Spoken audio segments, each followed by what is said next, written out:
Hello student, आप सभी को इंडियन एजुकेशन में स्वागत है। और आप लोग को पढ़ाने के लिए लाई हूँ क्या तो बायोलॉजी में पढ़ना है आज, क्या तो मियोसिस डिवीज़न के बारे में पढ़ना है। देखिए आप सभी देखिए, वीडियो को देखने से पहले लाइक और सब्सक्राइब ज़रूर कीजिए। क्या है तो मियोसिस डिवीज़न के बारे में पढ़ना है। जीव विज्ञान बायोलॉजी में क्या पढ़ना है तो माइटोसिस मियोसिस डिवीज़न के बारे में पढ़ना है। किसके बारे में पढ़ना है तो मियोसिस डिवीज़न के बारे में पढ़ना है। तो ये पहला क्या है तो मेटाफेज फर्स्ट है। तो इसमें क्रोमोसोम एक सीधा रेखा पर व्यवस्थित हो जाते हैं। मेटाफेज फर्स्ट में क्या होते हैं तो इसमें क्रोमोसोम एक सीधा रेखा पर व्यवस्थित हो जाते हैं। मेटाफेज में क्या होते हैं कि क्रोमोसोम मेटाफेज ये हुआ मेटाफेज एक फर्स्ट इसमें क्या हो जाते हैं तो क्रोमोसोम सीधा रेखा में व्यवस्थित हो जाते हैं। मेटाफेज में क्या होता है मेटाफेज फर्स्ट एक में क्या होता है तो क्रोमोसोम सीधा रेखा में व्यवस्थित हो जाते हैं और सेंट्रोमियर स्पष्ट दिखाई देते हैं। सेंट्रोमियर क्या होते हैं तो स्पष्ट रूप में ये सेंट्रोमियर होगा, ये सेंट्रोमियर स्पष्ट रूप में दिखाई देते हैं। एनाफेज ये क्या है तो एनाफेज फर्स्ट में तो इसमें क्रोमोसोम धूर की ओर खिसकने लगता है।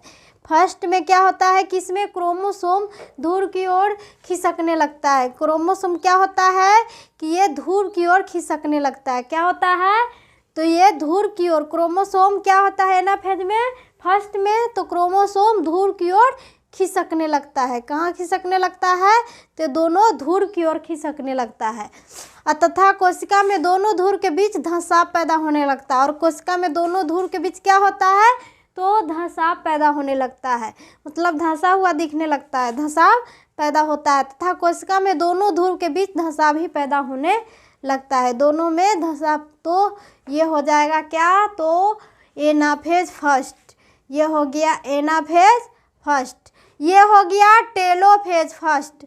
ये क्या है तो टेलोफेज फर्स्ट तर्काकाय तंतु। ये क्या है तो तर्काकाय तंतु जो जुड़कर क्रोमोसोम ध्रुव के एकदम निकट हो जाता है। क्या हो जाता है तर्काकाय तंतु टेलोफेज में फर्स्ट में क्या है टेलोफेज में ये क्या हो जाते हैं तो निकट हो जाते, ध्रुव के निकट हो जाते। टेलोफेज में क्या हो जाते हैं तो निकट में हो जाते तथा कोशिका काफ़ी धंसाव पैदा हो जाता, कोशिका में काफ़ी धंसाव पैदा हो जाता है। और केंद्रक केंद्रिका अलग अलग हो जाते हैं।